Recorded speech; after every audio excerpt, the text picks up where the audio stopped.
दोस्तों नमस्कार। Facebook page @newsplatform.in के आज के इस लाइव परिचर्चा विशेष परिचर्चा में आपका हार्दिक स्वागत है। जैसा कि आज का टॉपिक है हमारा, दुनिया में यदि कहीं स्वर्ग है तो वो कहा गया है सिर्फ हमारे यहाँ भारत के कश्मीर में है। तो कश्मीर के ऊपर ही आज हमारी चर्चा है, जिसमें कि हमारे विशेष अतिथि के रूप में सम्मिलित हो रहे हैं वहाँ की जानकारी देने हेतु डॉक्टर निर्मल सिंह जी, जो कश्मीर के पूर्व उप मुख्यमंत्री रह चुके हैं और पूर्व विधानसभा अध्यक्ष भी रह चुके हैं और वहाँ के वरिष्ठ नेता हैं भाजपा के, जो कि वहाँ की सरजमी से जुड़े हुए हैं और वहाँ की रग रग से वाकिफ हैं। और शायद हम तो ये बोल सकते हैं कि स्वर्ग हमारे भारत या दुनिया का जो स्वर्ग कहा जाता है, उस धरती में वो निवासरत हैं। तो मैं उनका वेलकम करता हूं। सर नमस्कार, आपका हार्दिक स्वागत है। और आज का चूंकि टॉपिक आप जानते हैं कि हमारे कश्मीर के ऊपर हमें जानकारी दर्शकों को बताना है कि पहले हमारा कश्मीर धारा 370 के पहले कैसा था और अभी कैसा है, और जो स्वर्ग है वहां पे कैसा एहसास होता है, वहां की वादियों के बारे में, वहां की जनता के बारे में आप ज्यादा अच्छे से लोगों को बता सकेंगे। तो इसके शुरुआत करने के लिए मैं सबसे पहले अमिताभ बच्चन का एक गाना है कश्मीर के ऊपर, उसको मैं सुनाना चाहूंगा, जिससे कि दर्शकों को एहसास हो जाएगा कि हमारा कश्मीर क्या है।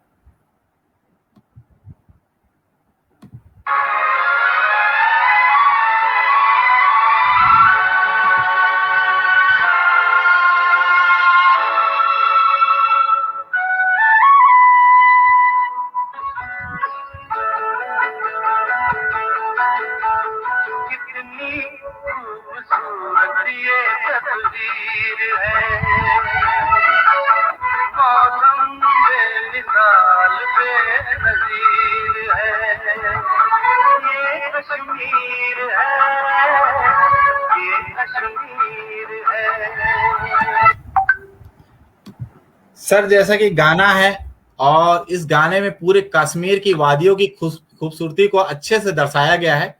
इस गाने को तो हम बाद में भी सुनेंगे आपसे बातचीत के बाद।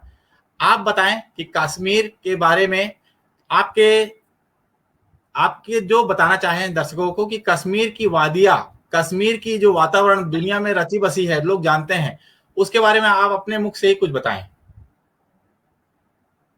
सबसे पहले दिनेश जी, मैं आपके ध्यान में लाना चाहता हूं जी, कश्मीर जो है ये भारत का मुकुटमणि है जी, और जो सांस्कृतिक भारत है जी, जिसकी सीमाएं कहा जाता है कि हिंदू कुश से लेके ब्रह्म देश तक है और हिमालय से लेके और कन्याकुमारी तक हैं।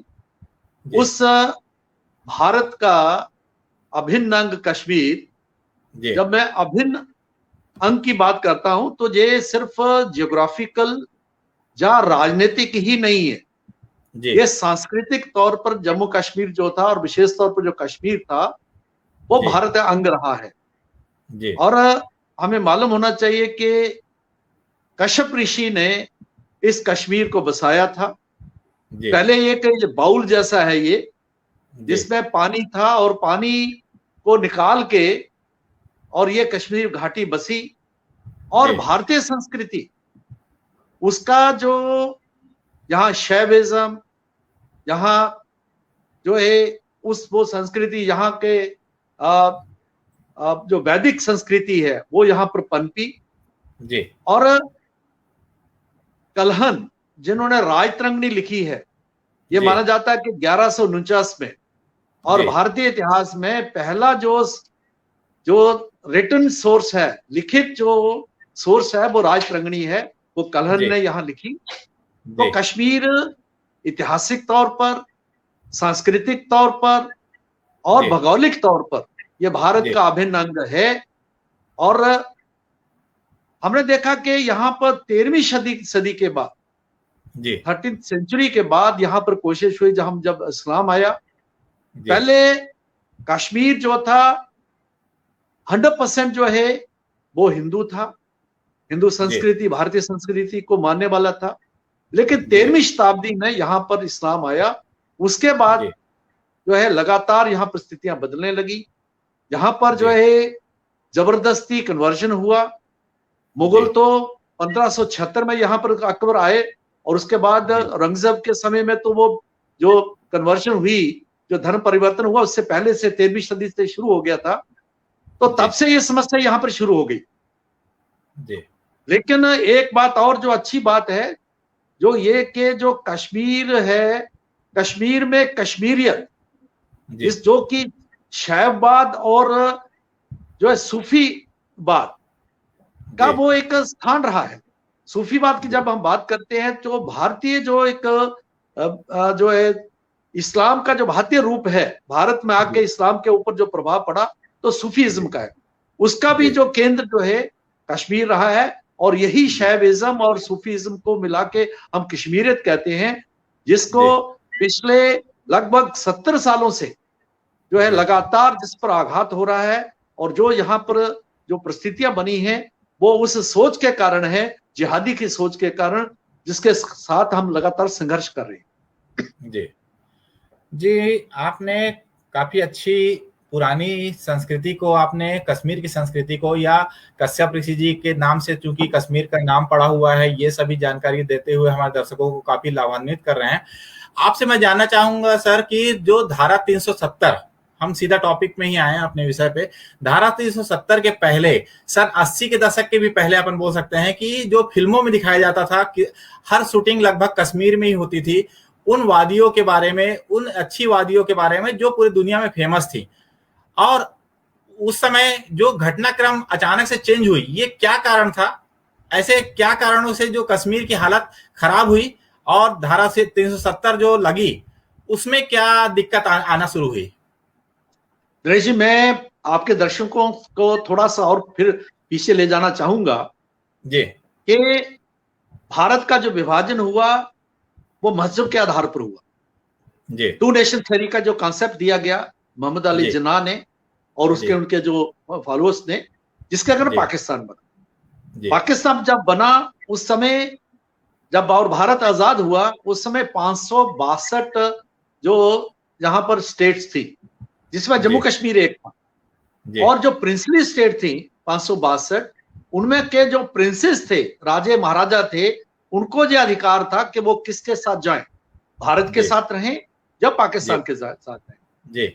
जम्मू कश्मीर के महाराजा ने 26 अक्टूबर 1947 को जम्मू कश्मीर का जो विलय जो है वो भारत के साथ किया। तो भारत का वो अभिन्न अंग बन जाना चाहिए था, लेकिन जवाहरलाल नेहरू और शेख अब्दुल्ला की आपस की जो मित्रता थी, उस मित्रता के कारण जो है ये कश्मीर को, जिस कश्मीर का नेता जो थे वो शेख अब्दुल्ला थे, मैं ये आप कहना चाहूंगा, कश्मीर सिर्फ कश्मीर नहीं है, उसमें जम्मू भी था और लद्दाख भी था। जम्मू और लद्दाख के लोग जो थे वो इस सोच के विरुद्ध थे कि कश्मीर को कोई विशेष दर्जा दिया जाए। तो लेकिन बदकिस्मती से क्या हुआ कि नेहरू जी ने जो है, जब हमारा संविधान बन रहा था उस समय नेहरू जी के कारण और शेख अब्दुल्ला के जो है जो जोर जबरदस्ती, उसके ऊपर जो एक प्रेशर के कारण 370 आया, जिसमें एक और अलगाववादी एजेंडे को जन्म दे दिया गया। एक भारत का टुकड़ा होके एक मजहब के आधार पर इस्लामिक स्टेट हमने बना दी, और दूसरी स्टेट बनने के लिए हमने उसका आधार रख दिया। तो वो जो लूज एक्सेशन हुआ, विलय हुआ लेकिन कमजोर रहा, उस लूज एक्सेशन के कारण क्या हुआ कि एक सोच कश्मीर में, मैं जम्मू की बात नहीं कर रहा, मैं लद्दाख की बात नहीं कर रहा, जो 2/3 क्षेत्र है और लगभग आधी आबादी है, कश्मीर में भी काफी आबादी है जो भारत के साथ है, भारतीयत्व में विश्वास करती, मैं उनकी बात नहीं कर रहा, मैं कश्मीर की बात कर रहा हूं। तो उनके लिए एक मौका दे दिया कि आप जो हैं, आप भारत में तो हैं लेकिन आप पूर्णतया भारतीय नहीं हैं, आप खास हैं, स्पेशल हैं, आपकी स्पेशल जो परिस्थितियां हैं। जैसे पाकिस्तान बना उसी प्रकार की सोच को एक जन्म दे दिया, जिसके कारण जो अलगाववादी जो एक एजेंडा, अलगाववादी जो एक धारा थी 370, उसको जोड़ने से हुआ क्या हुआ कि यहाँ अलगाववादी सोच की जो लोग थे, चाहे वो जो हुर्रियत के लोग थे, चाहे वो मेन सो कॉल जो मेन स्ट्रीम पार्टीज थी, नेशनल कॉन्फ्रेंस, पीडीपी, इवन के कांग्रेस के लोग भी जो थे वो उस राह पर चल पड़े कि जो जिसने के अलगाववाद को जहां जन्म दिया, और अंतवा गतवा वो जो अलगाववाद था उसने उग्रवाद का रूप लिया और जिहादी इस्लामिक उग्रवाद का रूप लिया, जिसके कारण जो है लाखों की तादाद में जो है लोग यहाँ पर मारे गए।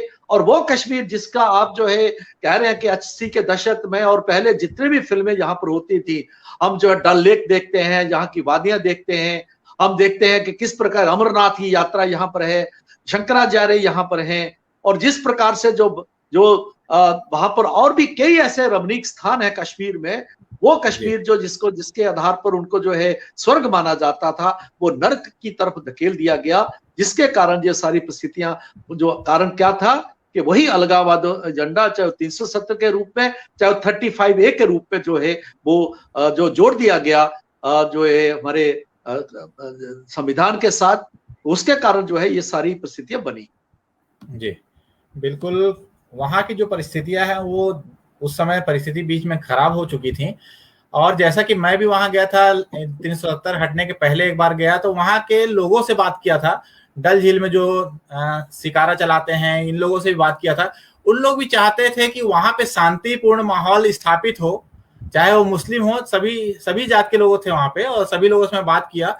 तो उन लोग भी, चाहे मुस्लिम ही क्यों ना हो, मुस्लिम लोग भी चाहते हैं कि, उन्होंने हमसे बात की पर्सनली, तो उन्होंने कहा कि सर हम चाहते हैं कि ये जो इतना आतंकवादी ये सब हो रहा है, इससे हमारा रोजी रोटी खत्म हो रहा है। हम खुद नहीं चाहते कि इस टाइप से आतंकवाद और जो पाकिस्तान के द्वारा या दूसरों के द्वारा आ रहा है, चाइना द्वारा, तो वो हम खुद चाहते हैं कि हम तो भारतीय हैं, हम तो अपने आप को मानते हैं, परंतु जो बाहर से उकसाया जाता है, बाहर के लोगों को यहाँ भेजा जाता है, और यहाँ पे इससे हमारी रोजी रोटी खत्म हो रही है। इसके बारे में आप क्या कहना चाहेंगे? देखिए, ये तो एक आर्थिक पक्ष होगा, बिल्कुल सही कहा आपने जी, क्योंकि कश्मीर का जो मुख्य आधार है लोगों की रोजी रोटी का, वो टूरिज्म है जी। और जब टूरिज्म था और इंडस्ट्री अपने जो फिल्म इंडस्ट्री जहां पर आती थी, तो लोगों को बहुत एक फायदा होता था। लेकिन इस उग्रवाद ने उनका जो रोटी रोजी के ऊपर आघात किया, चाहे वो टूरिज्म भी समाप्त हुआ, और इस प्रकार से फिल्में बनना तो बंद ही होगी। इसी प्रकार से हम देखते हैं कि वहां पर जो फ्रूट इंडस्ट्री है उसको भी बहुत धक्का लगा। लेकिन मैं आप दूसरी बात भी मैं कहूंगा कि जम्मू कश्मीर के लोग वो कश्मीर थे कि जब मतलब मोहम्मद अली जिन्ना जब कश्मीर पर आए, उसने जब देखा, उसकी कोशिश थी कि किसी तरीके से कश्मीर पाकिस्तान में जाए, लेकिन वो वापस चला गया। उसको जो है कश्मीरियों ने बिल्कुल भी कुछ भी जो है उसको जो है ध्यान नहीं दिया। तब गांधी जी ने कहा था कि मैं एक रोशनी की किरण देख रहा हूं कश्मीर में, तो वो 1947 का कश्मीर, जैसे मैंने कहा 370 जुड़ने के कारण यहां पर पाकिस्तान को ये मौका मिल गया कि जो पाकिस्तान 1947 में उसने मूर्ख की खाई उसने, जब उसने हमला किया, 1965 में उसने हमला किया, फिर भी मुंह की खानी पड़ी, 71 में हमला किया, तब भी उसको जो है उसको हार का मुंह दिखाना पड़ा, और कश्मीरी उसके साथ खड़े नहीं हुए, जम्मू कश्मीर के लोग बल्कि मुसलमान उसके साथ खड़े नहीं हुए। तो वो पाकिस्तान ने एक किस्म से कश्मीरियों के साथ जिद निकालने के लिए और भारत के साथ दुश्मनी निभाने के लिए जो है उसने जो एक प्रॉक्सी वार का जो एक अभियान शुरू किया, और जियाउल हक के बाद का है, उसका नतीजा ये आज बना है। और ये एक फॉल्स कॉन्शियसनेस है, ये जो है ये जो एक मतलब इसका कोई आधार जो है कोई पुष्ट आधार नहीं है, एक फॉल्स कॉन्शियसनेस ये क्रिएट करने की कोशिश करी, और जो फॉल्स कॉन्शियसनेस है जिसके कारण ही वहां के लोग हैं आज 3 पीढ़ियां हो गई हैं और वो चौराहे पर खड़े हैं। उनको पता है कि हमें आजादी मिलेगी नहीं, उनको पता है था कि हम पाकिस्तान जो है भारत जो के कारण पाकिस्तान में जा नहीं सकते, पाकिस्तान में इतनी हिम्मत नहीं है कि वो कश्मीर को हथिया ले, और वो लेकिन वो भारतीय बन नहीं पाए, यहाँ के नेताओं के कारण, यहाँ की राजनीति के कारण, यहाँ का जो अलगाववादी जो एजेंडा है 370 और 35A के रूप में, उसके कारण क्या है आज कश्मीरी जो है वो चौराहे पर खड़ा है, और चौराहे पर खड़ा है, उसको मालूम नहीं है कि मुझे किधर जाना है। रोजी रोटी के कारण उनको ध्यान में आता था, वो जो है कश्मीरी जो था वो वोट भी डालता था, लेकिन जब होता था मान लो कोई बंद की काल होती थी, पत्थरबाजी होता था, कश्मीरी पत्थर भी मारता था। इसमें काफी नौजवान, तो वो एक कंफ्यूज्ड है, वो बिल्कुल उसको मालूम नहीं है कि मैं कहाँ हूं, क्या हूं, मेरा अस्तित्व क्या है, मेरा इतिहास क्या है, मेरे पूर्वज कौन थे, मैं जो है भारतीय हूं या पाकिस्तानी हूं, या मैं कौन, मैं आजादी मुझे मिल सकती है क्या। तो वो आज बिल्कुल भी जो है चौराहे पर है।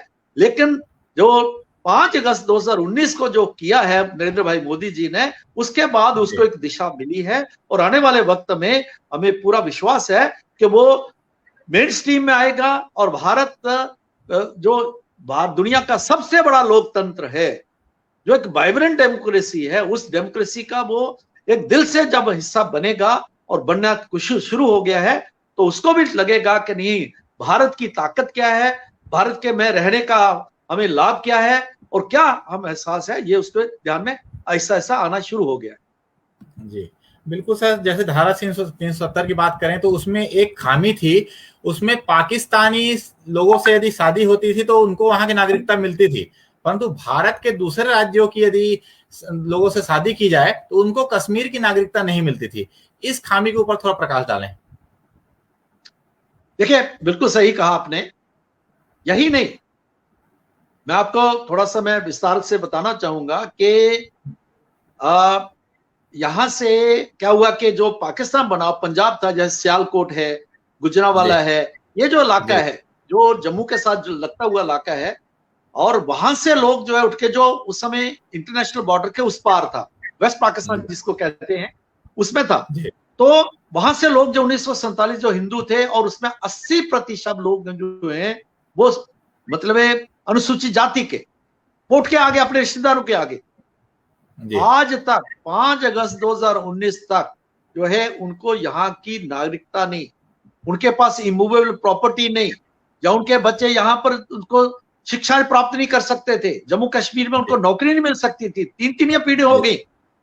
और एक तरफ तो ये था, दूसरी तरफ आगे यूरोप में कई जगह जाओ तो आपके एयर स्पेस में अगर किसी बच्चे का जन्म होता है तो उस एयर स्पेस को नीचे जो उसका देश है, कोई भी देश होगा, उस देश का वो नागरिक बनता है। लेकिन जम्मू कश्मीर में मध्यकालीन जो सोच थी, जो सल्तनत वाली सोच थी, सुल्तानी सोच थी, वो यहाँ पर लागू थी। और दूसरी तरफ फारूक अब्दुल्ला ने एक यहाँ पर बिल लाया जिसका नाम था रीसेटलमेंट एक्ट।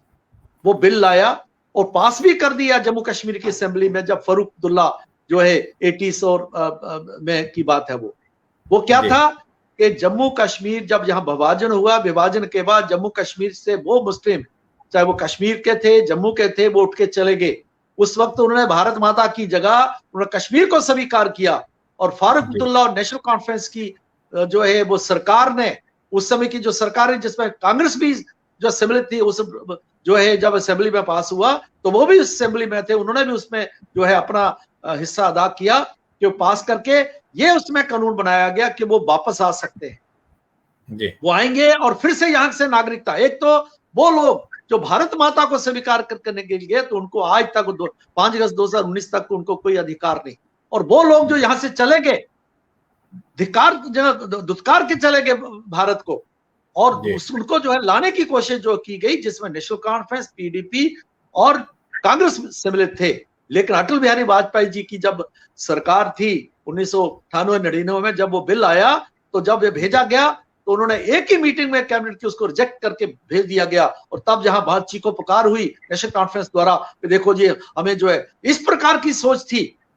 आज जो है, आज वो जो लोग थे यहाँ पर, वाल्मीकि थे, हुआ क्या कि यहाँ पर जो है सफाई कर्मचारी नहीं थे। नहीं होने के कारण क्या था कि वहां से पंजाब से कुछ सफाई कर्मचारी लाए गए, जो यहाँ पर जो मेला का काम करते थे, सफाई का काम करते थे। लेकिन 3 पीढ़ियां हो गई उन सफाई कर्मचारियों को, जो बेचारे शेड्यूल कास्ट थे, उनके बच्चों को यहाँ जम्मू कश्मीर में साफ सफाई करने की तो उनकी नौकरी मिलती थी, लेकिन उनको दूसरी नौकरी में अगर कोई वो अच्छा पढ़ लिखा जाए, डॉक्टर बने, इंजीनियर बने, या और भी छोटी मोटी क्लर्क बने, उसको कोई अधिकार नहीं दिया गया।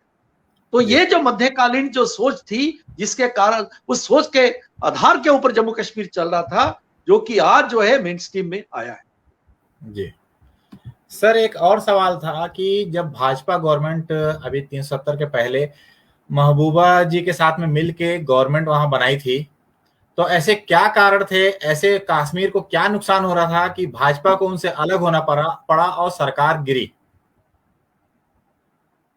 देखिए दिनेश जी, आपके ध्यान में होगा कि आपने उस समय का जो वर्डिक्ट आया, जो लोगों ने वोट डाले, आपने उसको देखा होगा जी कि जम्मू क्षेत्र में भारतीय जनता पार्टी वो जीती और कश्मीर जी में जो है पीडीपी जीती।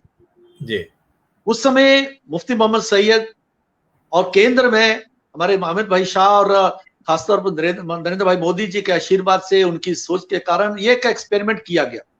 जी एक्सपेरिमेंट क्या किया गया कि यहां पर जो है अगर जम्मू कश्मीर को इकट्ठा करना, हिंदू मुसलमान को इकट्ठा करना है, तो ये कोशिश होनी चाहिए। जी और कोशिश हुई और अब हमारी मिलीजुली सरकार बनी। जी इन 3 साल तक हम सरकार चली, जिसमें मैं जी उप मुख्यमंत्री रहा 3 साल।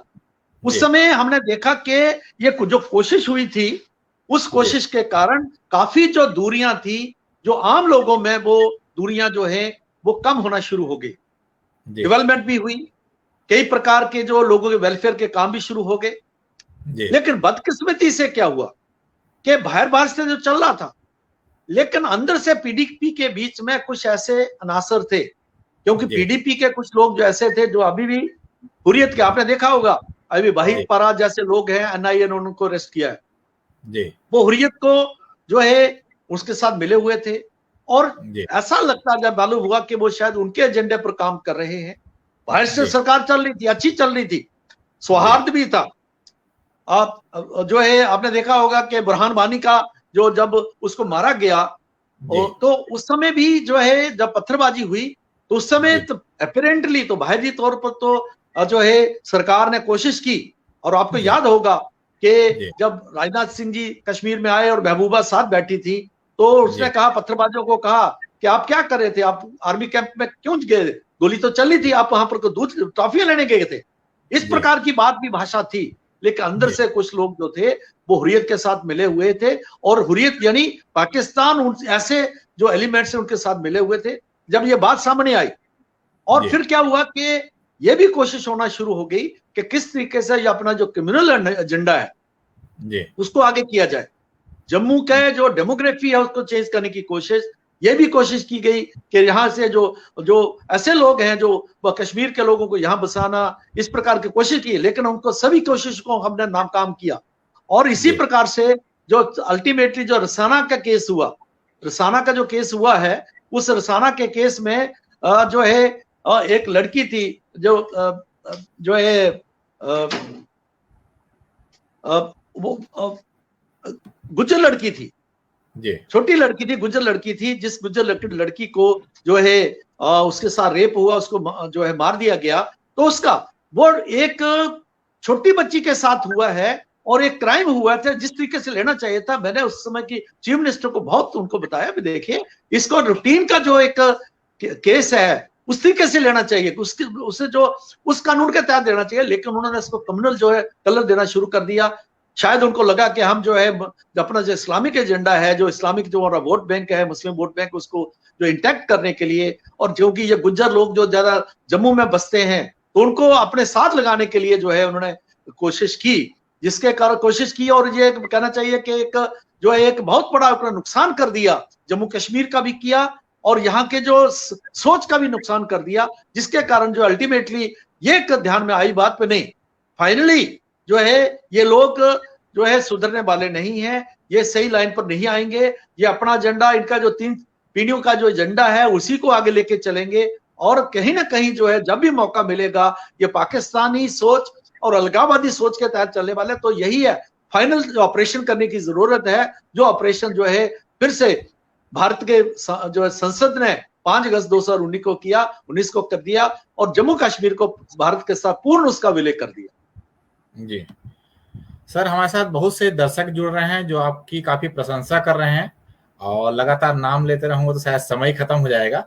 उसमें से कुछ क्वेश्चंस भी आए हैं, जैसा कि सत्यनाम सेना भारत के रवि जी ने, जो राष्ट्रीय अध्यक्ष हैं, उन्होंने लिखा हुआ है कि कश्मीरी पंडितों के घरों को हड़प लिया गया है, जमीन पर भी कब्जा कर लिया है, अब उन पंडितों को अपना हक मिलना चाहिए कि नहीं? माननीय मुख्यमंत्री जी, माननीय पूर्व उप मुख्यमंत्री जी, बताएं, आपकी महान कृपा होगी।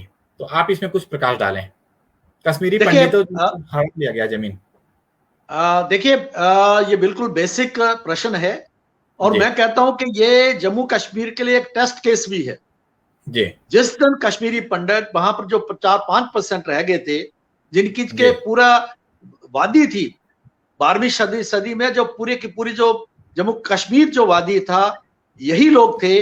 और जो आज जो कन्वर्ट हुए हैं, ऐसे लोगों को जो है 1990 के दशक में उनको जो बाहर कर दिया गया, जबरदस्ती उनके लोगों को मारा, औरतों के साथ रेप हुए, और उनको जो है जिस तरीके से हुआ, तो वो उनको अपने घर छुबार के छोड़ के आना पड़ा। ये लोग थे, बहुत संपन्न थे, पढ़े लिखे थे, एजुकेटेड थे। जम्मू कश्मीर के इतिहास में उनका बहुत बड़ा रोल है शुरू से लेके ही, लेकिन उनको बाहर कर दिया गया, और जिसको एथनिक क्लींजिंग कहा जाता है।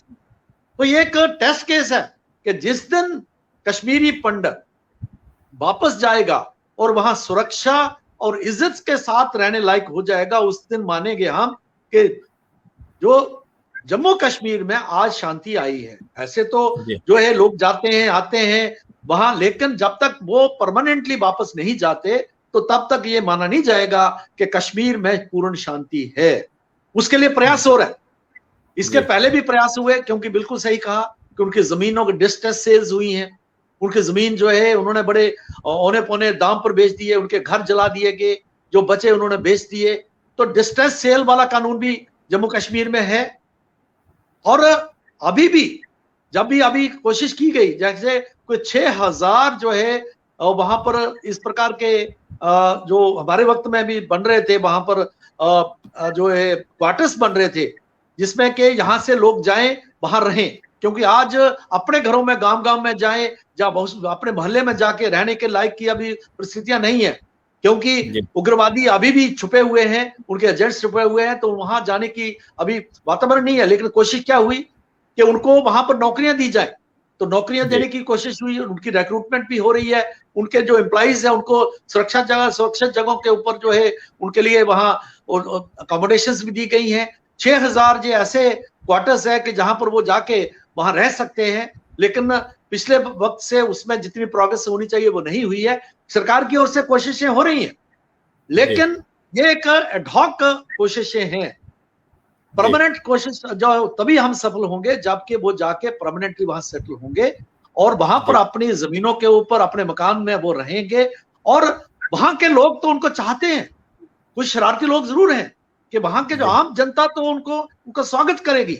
हाँ, जो वेस्टर्न इंडिया से जिन्होंने उनकी जमीन हथिया ली है, उनके घर ले लिए, तो वो तो नहीं चाहेंगे भी ये आए, लेकिन आम जनता जो है वो चाहेगी। लेकिन वो अभी इस प्रकार का वातावरण अभी फिलहाल नहीं है। लेकिन मैं कहूंगा कि कश्मीर आज शांत कश्मीर है। आज ये सचमुच में फिर से स्वर्ग है। वो तभी माना जाएगा जब कश्मीरी पंडित जो है वहां जाके अपने जो है सुरक्षा से, अपनी इज्जत के साथ, और अपना जो वहां की जो लाइफ है, चाहे पॉलिटिकल उनका जो है जिंदगी है, चाहे आर्थिक है, चाहे सामाजिक है, उसमें उनका पूरा सहभाग होगा। जिस दिन होगा उस दिन माना जाए कि हाँ, कश्मीर फिर से जो है स्वर्ग बनने की ओर जो है बढ़ रहा है। जी सर, इसी से जुड़ता हुआ एक और अच्छा क्वेश्चन आया है। पंडित रवि मिश्रा जी लिखे हुए हैं, जम्मू कश्मीर में कैसे आतंकवाद पर काबू पाया जा सकता है, आप ये बताने का कष्ट करें। देखिए, काफी हद तक उग्रवाद के ऊपर जो है काबू पा लिया गया है। उग्रवादी they are on the run. वो जो था, जो मतलब 90 के वक्त में था कि वहां पर मस्जिदों से जो है अनाउंसमेंट्स होती थी, पूरे के पूरे नौजवान के साथ थे, कहीं भी किसी को मार दिया जाता था। वो आज स्थिति वहां पर नहीं है। ये मैं आपके माध्यम से दर्शकों को भी कहूंगा कि आज गर्मियों में जरूर, जब आप कोविड का वक्त है, आप कश्मीर आए। सुरक्षित कश्मीर है, टूरिस्ट के लिए कोई खौफ की बात नहीं है। आप डल लेक देखने आए और कि बाकी लोग आए। अमरनाथ यात्रा अगर शुरू होती है और उसमें जरूर आप आए। लेकिन जो है वहां पर जो वो उग्रवादी जो जैसा वो करते थे, आज उनकी स्थिति वो नहीं है। लेकिन छुप के वार करना, भागते भागते वार करना, कमजोर लोगों का भी देखो, एक ढाबा है कश्मीर में, वो हिंदू ढाबा था, वो कभी भी उग्रवाद के वक्त भी वो बंद नहीं हुआ। वो बिल्कुल वहां कैंटोनमेंट है, बदामी बाग, उसके साथ का ढाबा था। हमने भी कई बार वहां रोटी खाई है। उनके नौजवान को मार दिया गया। तो वो जो कायरों वाली जो हिमाकत पाकिस्तान के इशारे के ऊपर, डायरेक्शन के ऑर्डर्स के ऊपर वो करते हैं, इस प्रकार की वहां स्थिति है। लेकिन शरेआम वो करेंगे जिस प्रकार पहले थे, उनकी अभी हिम्मत नहीं है और उनकी कमर तोड़ दी गई है, ये बिल्कुल स्पष्ट है। आने वाले वक्त में मैं आपको कहूंगा, आज जिस प्रकार से वहां के कश्मीरी नौजवान, आम कश्मीरी जो है, वही जो है बता रहा है कि उग्रवादी वहां छुपे हुए हैं, उसके घर में हैं वो, क्योंकि वो उग्रवादी घर में घुसता है, बहु बेटियों की भी जो इज्जत लूटता है, उनसे वो एक्सटॉर्शन भी करता है, उनसे पैसे भी लूटता है, और आज वही तंग आके जो है वो लोग उनके बारे में बताते हैं। तो आज कश्मीरी जो सहयोग कर रहा है, आज वो पकड़े जा रहे हैं, हुर्रियत के लोग आज अंदर हैं, आज उग्रवादियों के ऊपर पत्थरबाज अंदर हैं, जब उनकी हिम्मत नहीं है पत्थरबाजी करने की। पाकिस्तान से डील करना पड़ेगा, ये स्पष्ट बात है। जब तक पाकिस्तान जो है उससे डील नहीं होता, तो पाकिस्तान तो ये हिमाकत करता रहेगा, ये षड्यंत्र करता रहेगा। तो पाकिस्तान को 4 टुकड़े हों, पाकिस्तान कमजोर हो, और वो स्ट्रेटजी है।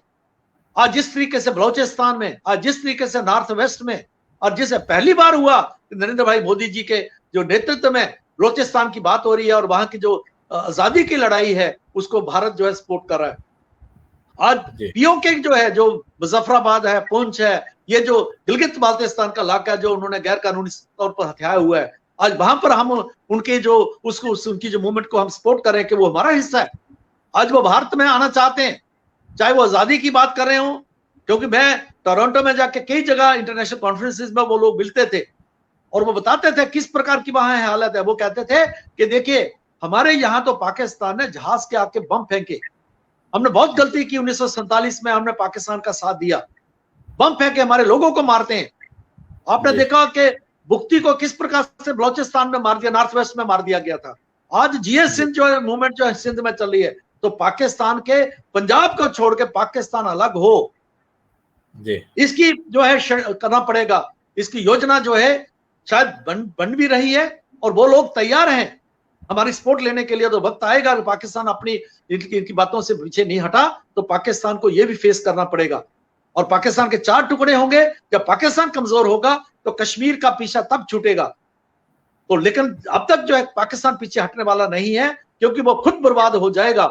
लेकिन उसका जो एजेंडा है कश्मीर को लेके, जो आर्मी के थ्रू जाता है, आईएसआई के थ्रू जाता है, कि कश्मीर एक ऐसा मामला है कि जो सिविल गवर्नमेंट है वो उसको भी आर्मी के थ्रू जाना पड़ता है। वो वहां की आर्मी जिहादी आर्मी है, जो 1900 जो है जिया हक के बाद जो है एक जो इस्लामिक जो है उस लाइन पर चल रही है, जिहाद के तौर पर चल रही है। तो उसकी जब तक कमरे नहीं तोड़ेंगे, पाकिस्तान टुकड़े नहीं होंगे, तो यहाँ उग्रवाद जो है समाप्त होने में उसका कंट्रोल होगा। लेकिन बिल्कुल समाप्त करना, पाकिस्तान जो उसका मूल है, जो जड़ है, वो पाकिस्तान में है, उसको समाप्त करना पड़ेगा। जी सर, वहाँ के बारे में ये भी फेमस है, वहाँ केसर और जो सेब है, ये सब की मतलब एग्रीकल्चर फील्ड भी वहाँ पे अच्छी है। उसके बारे में आप लोगों का क्या प्रयास है अभी आगे बढ़ाने के लिए, क्या प्लान है? देखिए, जब हम सरकार में थे तो हमने केसर के लिए, सेफ्रॉन के लिए, क्योंकि एक तो सेफ्रॉन है कश्मीर का, सोपुर का, वो दुनिया में मशहूर है। एक है उससे भी अच्छा है जो जम्मू का क्षेत्र किश्तवाड़ पड़ता है, जो थोड़ा क्षेत्र है, लेकिन वहां उसके लिए स्पेशल पैकेज मोदी सरकार ने दिया था। 80,000 करोड़ का पैकेज जम्मू कश्मीर को दिया गया उस पर जब हम सरकार में थे, तो उसके लिए केसर में भी था। इसी तरीके से हाई डेंसिटी जो है सेब, वहां का जो फ्रूट है, सेब है, बग्गू गोशा है, चेरी है, इस प्रकार अखरोट है, इसको जो है और करने के लिए, और फ्रूट इंडस्ट्री इंटरनेशनल लेवल पर हम जो है फिर से कम्पीट ना करें, वहां पर हम मार्केट क्रिएट करें, इसकी कोशिश है मोदी सरकार की जो है सहयोग के साथ हमने उस समय शुरू किया था। लेकिन वही बात आ गई कि यहाँ की जो पॉलिटिक्स है, पाकिस्तान की जो हिमाकत है, पाकिस्तान की जो शरारत है, यहाँ के जो लोग हैं, जो हुर्रियत के लोग हैं, इस प्रकार का वातावरण ही बनने नहीं देते कि वो पाकिस्तान जो है वहां पर जो है कि वहां माहौल बने कि यहाँ का किसान, जम्मू कश्मीर का किसान, जम्मू कश्मीर का मजदूर, जम्मू कश्मीर का जो बोट चलाने वाला है या टूरिज्म के साथ जुड़ा हुआ जो आम आदमी है, वो उसके साथ जो है उस तरफ जाए। तो फिर क्या है, तो इसलिए केंद्र सरकार ने बिल्कुल सही फैसला किया कि एक बार ये हो जाए कि ऑपरेशन जो है, क्योंकि आगे ही पेशेंट जो है डायलिसिस पर है, वो जो है ऑपरेशन थिएटर में है, तो इसके लिए उसका ऑपरेशन हो जाए। जो ऑपरेशन जो है 370 समाप्त करके 35 समाप्त करके किया है। आने वाले वक्त में आप देखेंगे कि हम जो है फिर से उस तरक्की और तामीर की लाइन पर हम चल रहे हैं, और आने वाले जो है वक्त में आप देखेंगे कि जो कश्मीर भी जो है बाकी जो हमारी जैसे प्रोविंसेस या बाकी स्टेट्स है उसके तरीके तरह ही जो है तरक्की करेगा। जी बिल्कुल सर, आपने काफी अच्छा बात कहा। और जैसा कि अभी आप देख रहे हैं इजराइल वाला मामला, और इजराइल 1948 को और हमारा भारत देश 1947 का विभाजन हुआ था, और दोनों का विभाजन इंग्लैंड अंग्रेजों ने किया था, और दोनों ने ऐसी परिस्थिति दोनों जगह की, आज भी दोनों जगह चाहे हिंदुस्तान पाकिस्तान लड़ाई हो रही है और चाहे इजराइल और फिलिस्तीनी में लड़ाई हो रही है। ये जो एक चाल उन चलते थे उसको हम किस तरीके से तोड़ सकते हैं, उनकी चाल को कैसे खत्म कर सकते हैं?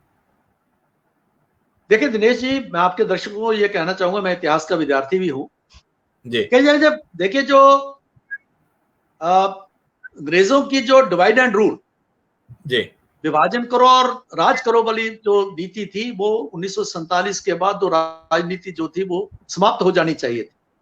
जी, उन्होंने जो करना था कर दिया, जी, विभाजन हो गया। उसके बाद कश्मीर में जो स्थितियां बननी थी तब बन गई, शायद हम नए थे तब उसको संभाल नहीं पाए, पार्टी भी ऐसी थी, जवाहरलाल नेहरू नेता भी ऐसा था, पटेल होते तो कुछ बात और होती। इजराइल में भी उन्होंने, इजराइल जो है 1948 में इकट्ठा हुआ, वो जो सभी पूरी दुनिया से जब क्रिएट किया गया तो पूरी दुनिया से वहां जहां यहूदी थे, भारत से भी यहूदी वहां पर बजा के बसे। तो उन्होंने जो पॉलिसी अपनानी थी, उनको जो उस समय लाभदायक थी उन्होंने किया, लेकिन उसके बाद हमने क्या समझ की। आपको याद होगा कि 1947 में, आपको पता है कि 1946 में 1946 में यहां पर कैबिनेट मिशन आया। कैबिनेट मिशन ने यहां पर कहा पे नो पाकिस्तान, यहाँ की जो भारत का डिवीजन नहीं हो सकता, क्योंकि यहाँ की इकोनॉमी, यहाँ की रेलवेज, यहाँ का डिफेंस और कई कारण हैं, और यहाँ की जो प्रपोज पाकिस्तान है उसकी जो अननेचुरल, जो अप्राकृतिक जो सीमाएं बनेगी जो कि स्थायी नहीं होंगी, इस प्रकार की बात 1946 में की गई, और पाकिस्तान के आइडिया को रिजेक्ट कर दिया गया। गांधी जी ने कहा था कि पाकिस्तान मेरी लाश पर बने, लेकिन 15 अगस्त 1947 को पाकिस्तान बन गया। और आपका देखो कहां बना, बंगाल में मुस्लिम लीग ने कुछ लोगों को वहां पर डायरेक्ट एक्शन डे में कुछ लोगों का कत्ल किया। मुझे लगता है कि अभी जो ममता वहां कर रही है, लगभग ऐसा परिस्थितियां थी, लेकिन क्योंकि फ्रीडम एट मिडनाइट में ये कहा गया है, ये उसमें लिखा है वहां के उसके राइटर ने, कि ये जवाहरलाल नेहरू और ये कांग्रेस के नेता जो थे वो कहते थे कि हम थक चुके थे, ये रूल करना चाहते थे, और ये भी अगर एक साल रुक जाते, गांधी जी की बात मान लेते, तो पाकिस्तान नहीं बनता। क्योंकि मोहम्मद अली जिन्ना जो टीबी का पेशेंट था, उसकी मृत्यु हो जाती, पाकिस्तान नहीं बनता। लेकिन जितने उतावलेपन में कांग्रेस आज रहती है, उतने ही उतावलेपन में तब थी, और पाकिस्तान बन गया। और तब यह कहा गया था कि जब घर में भी लड़ाई होती है, छोटा भाई और बड़ा भाई जो है वो अलग होते हैं, बंटवारा होता है, तो वो प्ली दे के बंटवारा किया गया। लेकिन क्या उसके बाद हमने वो समझा? क्या कांग्रेस के जो लगातार यहां पर 60 साल जिसने राज किया है, कश्मीर के साथ खिलवाड़ नहीं किया? पाकिस्तान से डील करने के लिए हमने जो है 1965 में, 1971 में कितना इलाका हमने दे दिया। मैं यहां पर श्रीमती इंदिरा गांधी की जो जरूर मैं जो है एप्रिसिएशन करूंगा कि उन्होंने बांग्लादेश बना दिया, लेकिन 90,000 उनके सैनिक जो थे वो यहां पर हमारे पास कैद थे। पाकिस्तान कमजोर हो चुका था, उसकी जो इकोनॉमी थी, उसकी जो आर्थिक स्थिति थी, शटर्ड थी, पूरी दुनिया में उसकी बेइज्जती हुई थी। क्या उस समय कश्मीर को सेटल नहीं कर सकते थे हम? नहीं किया। अमेरिका ने ठीक है कुछ जरूर जो बेड़ा भेजने की कोशिश की, उस समय जो है भेजा था, लेकिन हिंदुस्तान के ऊपर वो हमला करता, इस प्रकार की बात नहीं थी। लेकिन हमने उस समय भी, इंदिरा जी ने सब कुछ अच्छा करने के बावजूद भी वहां कमजोरी दिखा दी। शिमला एग्रीमेंट किया, तब बाबाई में पड़ गया। तो वो जो मैं कह रहा था, अंग्रेजों ने जो करना था तो किया, लेकिन हमने वो सोच नहीं की। पाकिस्तान तो सोच नहीं कर सकता था, क्योंकि जिस सोच के ऊपर पाकिस्तान बना, वो बना था एंटी इंडियन हेटेडनेस के आधार पर जी। और उसका जीवन तब तक वो जीवित रह सकता है जब तक भारत के खिलाफ उसका जो ये जुनून है, जो उसका घृणा है वो रहे। जिस दिन उसकी घृणा समाप्त हो जाएगी उस दिन पाकिस्तान जो कई हिस्सों में बटेगा, ये पाकिस्तान जानता है। इसलिए वो ये जो हेटेडनेस जो है, घृणा जो है वो पैदा करने रखेगा। लेकिन हम तो सोच कर सकते थे, अगर सही मतलब शिमला समझौता, बाकी समझौतों के कारण अगर वो ताशकंद समझौता अगर वो सही नहीं हो रहा था तो हम सख्ती से उससे निपटते, वो भी हमने निपटा नहीं। तो इसलिए अंग्रेजों ने जो करना था वो किया, पाकिस्तान ने जो करना था पाकिस्तान आज भी करे, आगे भी करेगा। लेकिन भारत के जो नेतृत्व है उसको जो करना चाहिए था वो नहीं किया। आज हम सही लाइन पर है, आज हम एयर स्ट्राइक भी कर रहे हैं, हम सर्जिकल स्ट्राइक भी कर रहे हैं, आज पाकिस्तान धूल भी चटा रहे, इंटरनेशनल लेवल पर उसको आइसोलेट करे। मिडिल ईस्ट, सऊदी अरेबिया जैसे देशों में भी आज पाकिस्तान अलग थलग पड़ा है। आज उनका मीडिया देखिए, रो रहे हैं, चिल्ला रहे हैं कि ये क्या है, इस जो मुस्लिम देश हमारे साथ नहीं है। आज पाकिस्तान आइसोलेट हो गया। जी बिल्कुल। आज देखो किस प्रकार से उनका जो है ईस्टर्न कंट्री में जो इस्लामिक कंट्री है वहां पर उसके जो उनका जहाज को रोक लिया जाता, कहता है हमारा उधार दीजिए। तो इसलिए इस प्रकार का पाकिस्तान जो है वो जिस स्थिति आज बनी है उस स्थिति को जो लाने की जो ये कोशिश 1947 में इस लाइन पर चले होते, जब उसके बाद चले होते, 71 में हम चले होते, तो आज इतना देर हमें जहां पर जो है वो तब अगर 1971 में ये नीति अपनाई होती और हम कुछ कर लेते तो शायद कश्मीर में ये हालात नहीं होते। लाखों की तादाद में यहाँ के लोग मारे नहीं जाते, जहां हमारे सैनिक शहीद नहीं होते, सुरक्षा बल के लोग, यहाँ के पुलिस के लोग, आम नागरिक, भारत के नागरिक वो शहीद नहीं होते, हमारे कश्मीरी पंडित भाई बहन जो है उनको जो है दर दर की ठोकरें नहीं खानी होती। और बाकी जो लोग हैं वहां के जो हिंदू हैं या बाकी भी कुछ जो नेशनलिस्ट मुस्लिम्स भी हैं उनको भी जिस प्रकार की यात्रा सहनी पड़ी नहीं होती। लेकिन कांग्रेस की और कांग्रेस के जो उस समय की जो जहां की जो नेशनल कॉन्फ्रेंस पीडीपी ने तो वही करना था, वो हमने देख लिया 3 साल उनके साथ नजदीकी से। लेकिन जो है कांग्रेस अगर वो सही सोच होती, उनके अपीजमेंट की पॉलिसी ने ही जहां कश्मीर के हालत ये बनाए हैं और भारत के ये हालात बनाए। जी सर, जैसे कि कश्मीर के बारे में पूरे भारत की देश की जनता वहां चाहती है पूरी कश्मीर हमारी हो, और जनता के दिल में जब से नरेंद्र मोदी सरकार आई है एक क्वेश्चन तो बार बार उठता है, सभी दर्शकों के मन में भी उठ रहा होगा और आपसे जानने की इच्छा भी होगी कि जो पीओके अधिकृत जो कश्मीर हमारा है वो हमारा कब तक होगा। मतलब हमारा तो है ही, पर हमारा कब्जा कब तक होगा, वहां से पाकिस्तान का कब्जा कब तक हटने का एक हम आशा रखें। दिनेश जी, जो इतिहास जो बदलते हैं वो समय लेते हैं जी। हम एक जिंदगी में दूसरी दो जिंदगियों में जो हो जाएगा जी, हो भी सकता है, नहीं भी हो सकता है जी, क्योंकि हम 21वीं शताब्दी में हैं। जी। तो वो जो एक सोच है, जो मेरी व्यक्तिगत जो सोच है कि वहां पर हम जकदम जाएंगे, फौजें जाएंगे, हथियार लेंगे वहां के लोगों की, तो वो शायद अभी आज की तिथि में हमें वो सोचना नहीं चाहिए। वहां के लोग आज आजादी मांग रहे हैं, भारत के साथ आना चाहते हैं, ठीक है। आज पाकिस्तान कमजोर हो रहा है, वो इलाका भारत का अभिन्न अंग है, कानूनी तौर पर महाराजा ने वो जो कश्मीर, जम्मू कश्मीर महाराजा का था उसका वो हिस्सा है। कानूनी तौर पर जो है कानून हमारे पक्ष में है, वहां के लोग भी पक्ष में आ रहे हैं। लेकिन जो अंतरराष्ट्रीय परिस्थितियां हैं वो कब इस प्रकार की बात का इजाजत देंगे, कब हम जो है उस प्रकार की बात हम उस स्थिति में आएंगे, वो मैं आज की डेट में बता नहीं सकता। लेकिन ये होगा, अखंड भारत बनेगा। आज पाकिस्तान में भी वहां की मीडिया का देखकर कन्फेडरेशन की बात हो रही है। जो कैबिनेट मिशन ने दिया था, ए स्टेट बी स्टेट का कांसेप्ट दिया था, एक देश रहे, उसमें कुछ एरिया जो है उसको वो दिया जाए, फेडरेशन बना दी जाए। आज पाकिस्तान के जो हालात, आज जो मोदी जी के कोविड जो वैक्सीन की जो राजनीति है, जो जिस प्रकार से किया है, ठीक है आज हम थोड़ा सा क्राइसिस में जरूर हैं लेकिन टेम्परेरी है।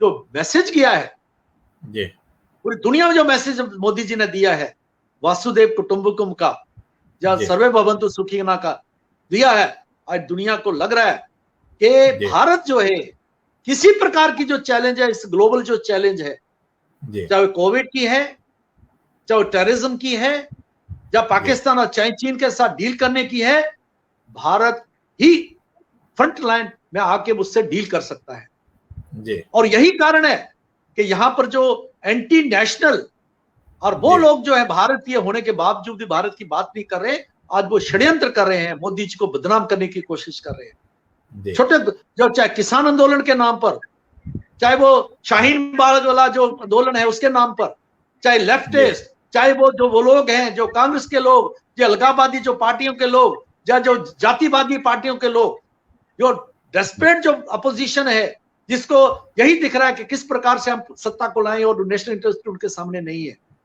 वो ये नहीं समझ रहे कि भारत जिस दौर से गुजर रहा है और भारत जिस लेवल पर आ गया है, आज मोदी जी को सपोर्ट करने की जरूरत है। मैं कहूंगा 1971 में भारतीय जनता पार्टी की सोच, आपको ध्यान होगा जब अटल बिहारी वाजपेयी ने पार्लियामेंट में कहा था इस समय हमारी नेता इंदिरा गांधी है। जी बिल्कुल, ये सोचा भारतीय जनता पार्टी की, ये सोचा राष्ट्रीयता की। जी आज ये क्या अपोजिशन क्या कर रही है, आज किस प्रकार के षड्यंत्र हो रहे हैं। बीच में रोकना चाहूंगा, जैसे इजराइल में भी अभी अपोजिशन जो है इजराइल के प्रधानमंत्री का साथ दे रही है, वहां विरोध नहीं कर रही है। वो चीज भारत में भी होना चाहिए। जी हमारी इतनी बदकिस्मती है, मतलब आंख में आंसू आते हैं जी। हम भुक्तभोगी हैं जी। हमने हर घर में एक शहीद दिया है। मेरे घर में मेरी श्रीमती जी के सगे भाई 1992 में डोडा में शहीद हो गया, नौजवान 22-23 साल का नौजवान जो था शहीद हुआ है। कोई घर ऐसा नहीं होगा जो शहीद नहीं हुआ है, जिसने अपना शहादत नहीं दी है, चाहे आर्मी में है, चाहे सुरक्षा बलों में, चाहे ऐसे। और ये लोग जो बाहर जो राजनीतिक रोटियां सेक रहे हैं, ये कौन सा देश इस प्रकार की सोच, लोकतंत्र, यहाँ पर जो लोकतंत्र का ये मिसयूज कर रहे हैं। और मोदी जी जो दिन रात लगे हुए हैं, उनको बदनाम करने की कोशिश कर रहे हैं। ये देश को सहन नहीं करना चाहिए और देश साथ दे रहा है, लेकिन देश क्योंकि लोगों की मेमोरी, लोगों की जो है याददाश्त जो कम होती है, इसलिए लोग जो है उसका केवल याद नहीं रहता, लेकिन लोगों को बार बार याद, आप जैसे लोगों के माध्यम से, मीडिया के माध्यम से लोगों को याद कराना पड़ेगा, भाई देखो हम ये अफोर्ड ही नहीं कर सकते कि मोदी जी कमजोर हो। मोदी जी का कमजोर होना, केंद्र सरकार का कमजोर होना, इसका मतलब भारत का कमजोर होना है। और पाकिस्तान का, हुर्रियत का, जो अलगाववादियों का, जिहादियों का, चीन का जो ताकतवर होना है, और वो जो लोग हैं जो एंटी नेशनल, उनको ताकत मिलेगी, ये कभी देश जो है वो स्वीकार कर नहीं सकता। ये बिल्कुल जो है सही बात है। अब देखो बंगाल में क्या हो रहा है जी। आज बंगाल में देखिए, कोई अपोजिशन के लोग, ह्यूमन राइट एक्टिविस्ट, वो जो लोग थे, वो लोग जो है सारे चिल्लाते थे किसानों को, जो है उनको मुद्दा जो सामने रख के, आज कोई बोल नहीं रहा है। बिल्कुल, कहां गई आपकी जो बहुत बड़ी जो उसकी बातें, इंसानियत की बातें करते हो। अरे भाई किस प्रकार से गरीबों को मारा जा रहा है, औरतों के साथ रेप हो रहे हैं, मतलब कैसी अपोजिशन है। अब मानवाधिकार और बाकी सब लोग चुप हैं।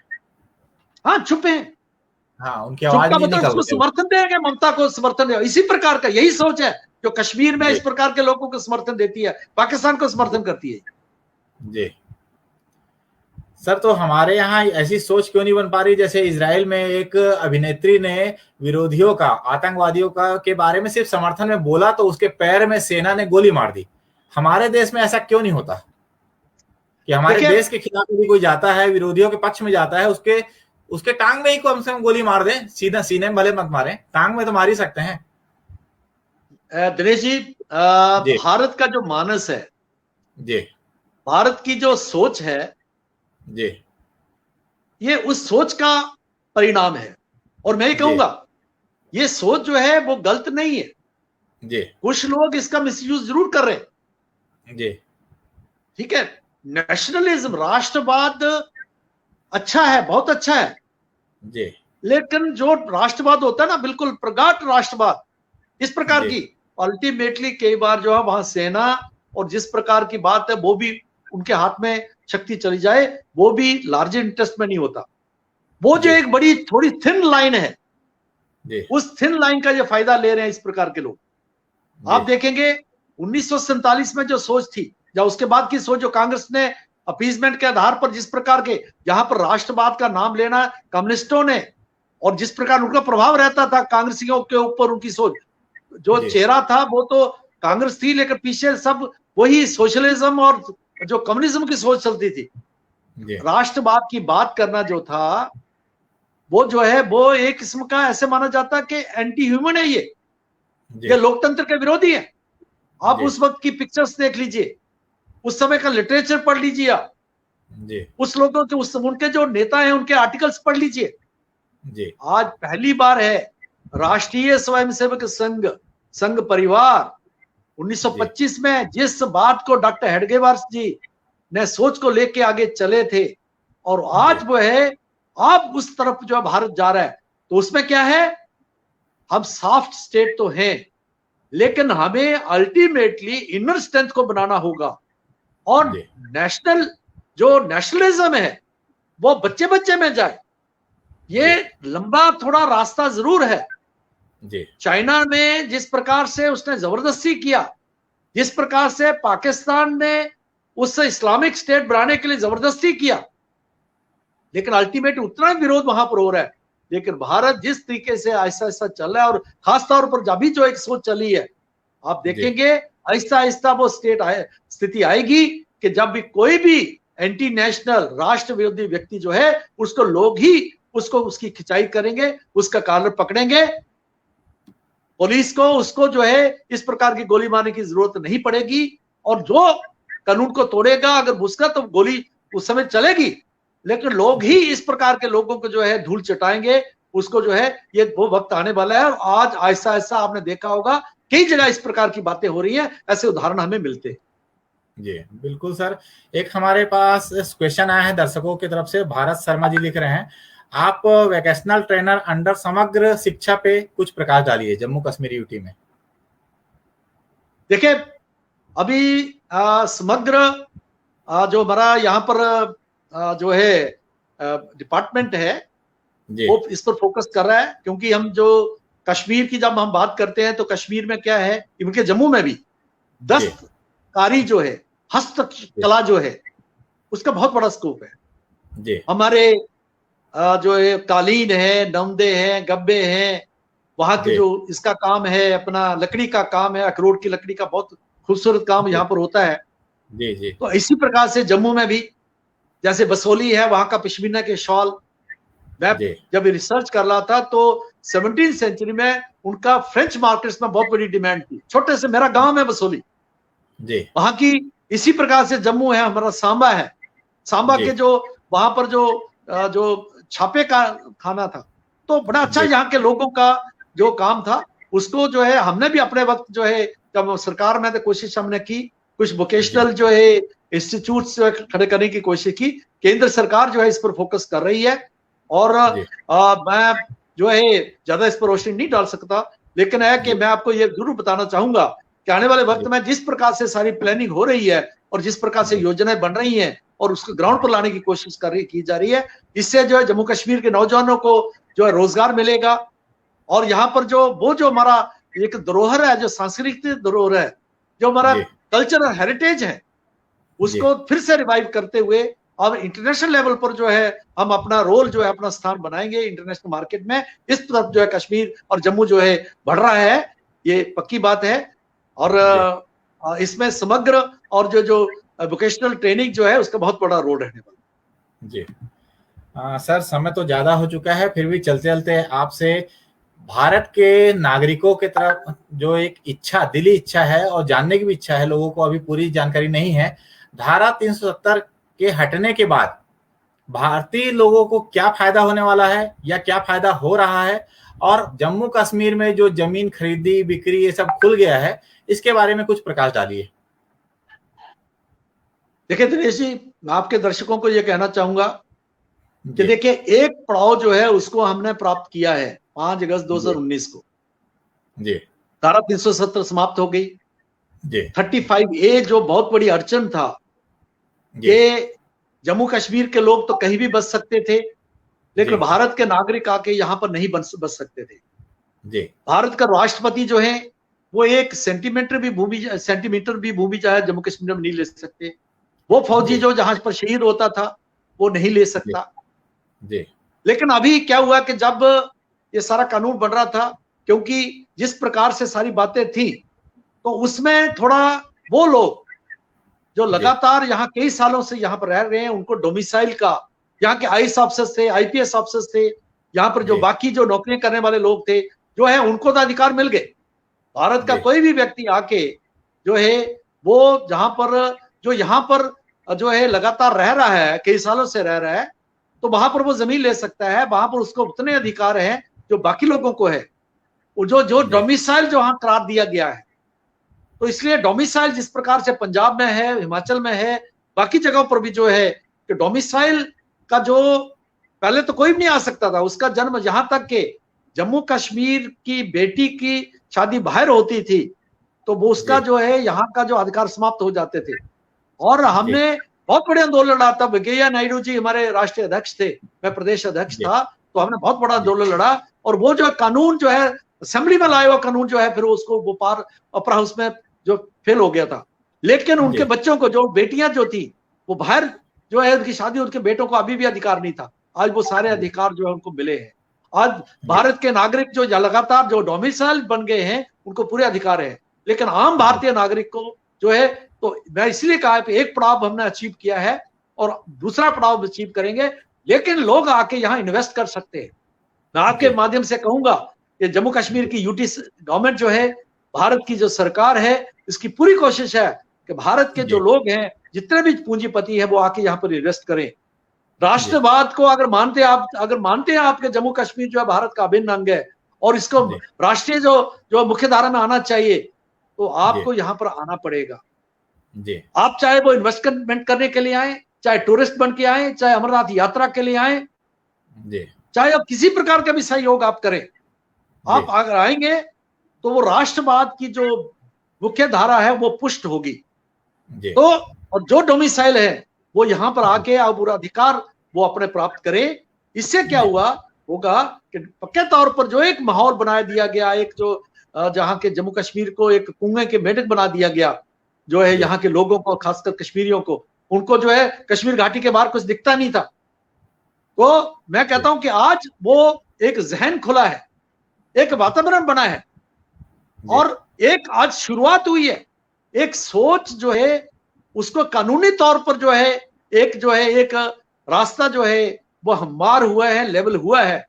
लेकिन मानसिक तौर पर ये चीजें जब तक, जो मैंने जो कदम बताए हैं लोगों को, भारत के लोग आए, कश्मीरी बाहर जाए, कश्मीर के बाहर लोग जो है जम्मू कश्मीर में आए, तो वो जब जो एक बॉन्डेज बनेगा, एक जो आपस में एक रिश्ता बनेगा, चाहे वो आर्थिक रिश्ता होगा, सामाजिक रिश्ता होगा, चाहे किसी भी प्रकार का रिश्ता जब बनेगा, तो जम्मू कश्मीर जो है, जो भारत का मुकुटमणि है, वो तभी मुकुटमणि बनेगा, भारत का स्वर्ग तभी बनेगा जब इस प्रकार की बातें होंगी। और फिर से कहूंगा, जब कश्मीरी पंडित वहां से विस्थापित जो है और बाकी लोग जब जो है भाग जहां बसेंगे, तो वही एक टेस्ट केस है जम्मू कश्मीर के लिए, भारत के लिए, कि वो वातावरण बने। तब हम मानेंगे कि हाँ, हम अपने मकसद में कामयाब हुए हैं। और जो मकसद जो हमारा नहीं है, ये भारतीय जनता पार्टी का मकसद नहीं है, ये राष्ट्र का मकसद है। और राष्ट्र जो है वो सपना जो देख रहा था, उन्हें जो है 1950 से जब ये जो 370 आई, वो सपना आज उनका साकार हुआ है। लेकिन उस सपनों को ग्राउंड पर लाने के लिए ये सारी बातें हमें करनी पड़ेंगी।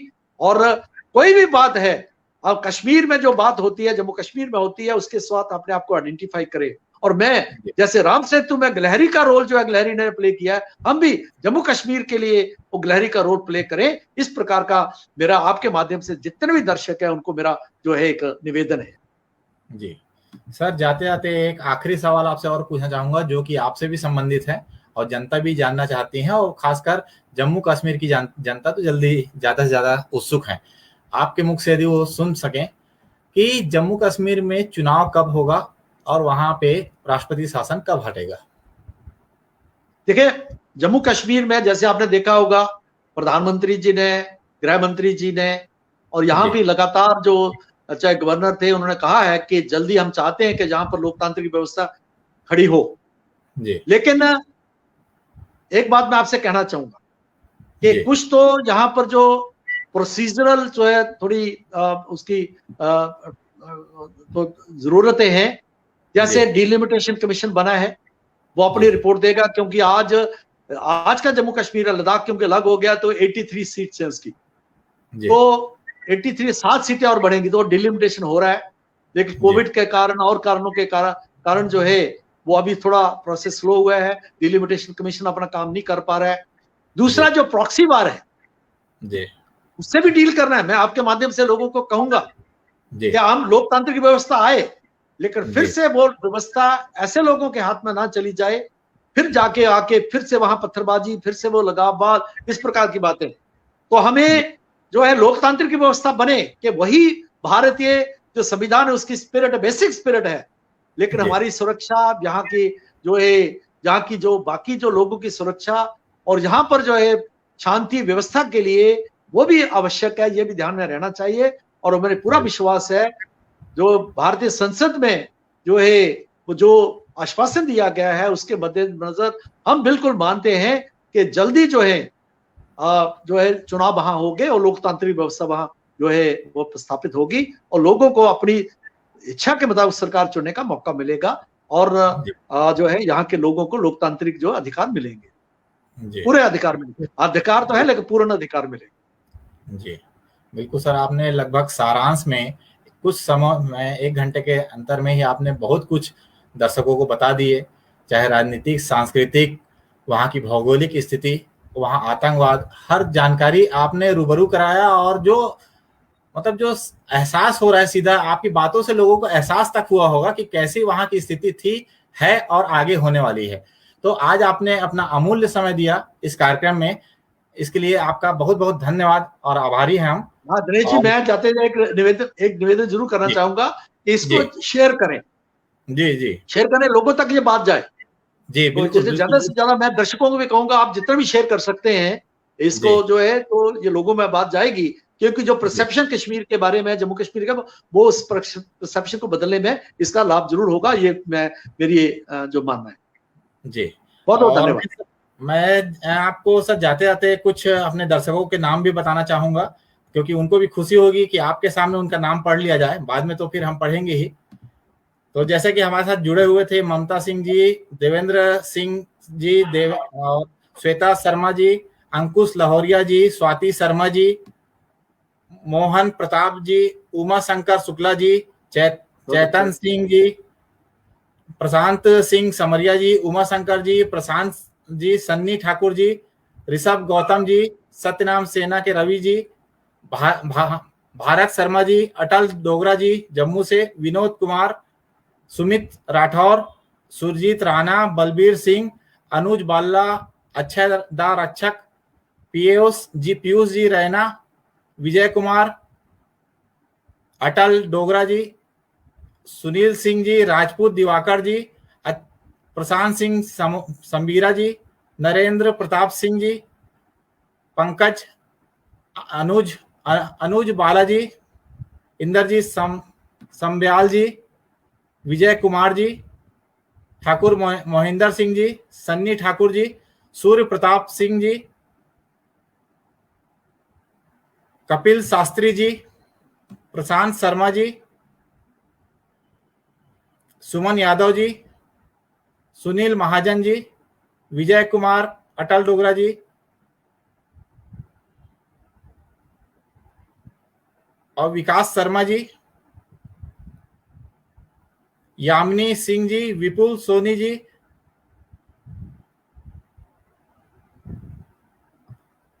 मुन्ना बाली जी, और लगातार राजेश ठाकुर जी, और लगातार जो देखने वाले दर्शक जिन्होंने कमेंट नहीं किया, काफी दर्शक लगातार देख रहे हैं, हम सभी का धन्यवाद देते हैं। और आपका भी धन्यवाद सर कि आपने अमूल्य समय दिया। तो आज ये थे डॉक्टर निर्मल सिंह जी, जो जम्मू कश्मीर के पूर्व उप मुख्यमंत्री और पूर्व विधानसभा अध्यक्ष और वहां के भाजपा के वरिष्ठ नेता रह चुके हैं। वहां के नेता तो ऑलरेडी हैं, मतलब पद में रह चुके हैं उप मुख्यमंत्री के। तो इन्होंने आज इतनी अच्छी जानकारी कश्मीर के बारे में दी, जो कि भारत का स्वर्ग है। और जैसा कि हमने शुरुआत में एक अमिताभ बच्चन की फिल्म का गाना भी जो कश्मीर के ऊपर बना है, जो शुरुआत की 2 पंक्ति उसमें चालू की थी, उसको आप पूरा सुने।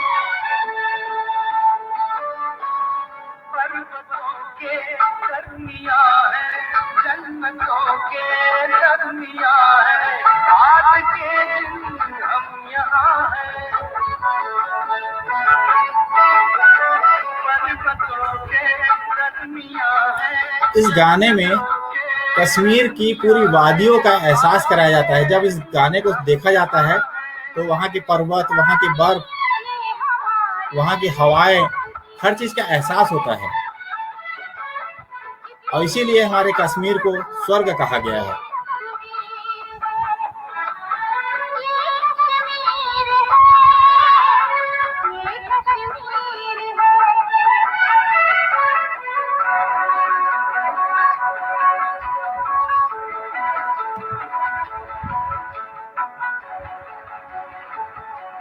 वहाँ की वादियां, वहाँ के पहाड़, वहाँ के बर्फ, मतलब ये अद्भुत नजारा है जो कि कश्मीर में ही मिल सकता है।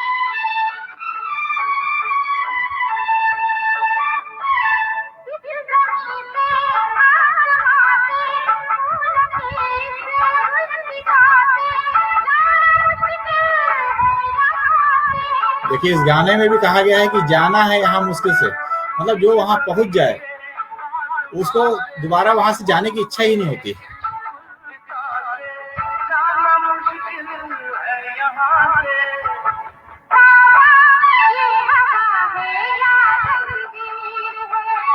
वहां की हवाओं में संगीत होता है।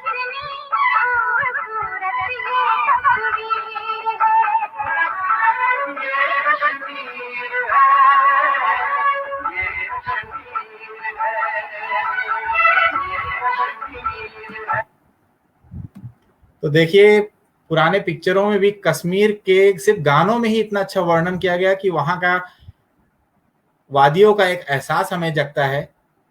और जैसा कि पूर्व में भी शायर लोग भी कहा गए हैं, कवि लोग भी कहे गए हैं कि कश्मीर के बारे में कहा गया है कि गर फिरदौस बर रुए जमी अस्त हमी अस्तो हमी अस्तो हमी अस्त, मतलब धरती पर अगर कहीं स्वर्ग है तो यही है, यही है, यही है।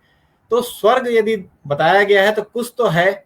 आप जैसा कि डॉक्टर निर्मल सिंह जी भी कहे कि अब 370 हट चुका है और सभी लोग वहां जाएं, चाहे पर्यटन के रूप में बढ़ावा देने के लिए जाएं, चाहे अमरकंटक के दर्शन के लिए, चाहे वैष्णो देवी के दर्शन के लिए, हर चीज वहां है। वहां की वादियों में पर्यटन के रूप में भी आप जा सकते हैं, कुछ दिन बिता सकते हैं। तो जो हमारा भारत का मुकुट है उसको हम स्वर्ग बनाए रखें, यही हमारा प्रयास रहेगा। अगले नए कार्यक्रम में नए मुद्दे के साथ में फिर मुलाकात होगी। तब तक के लिए नमस्कार।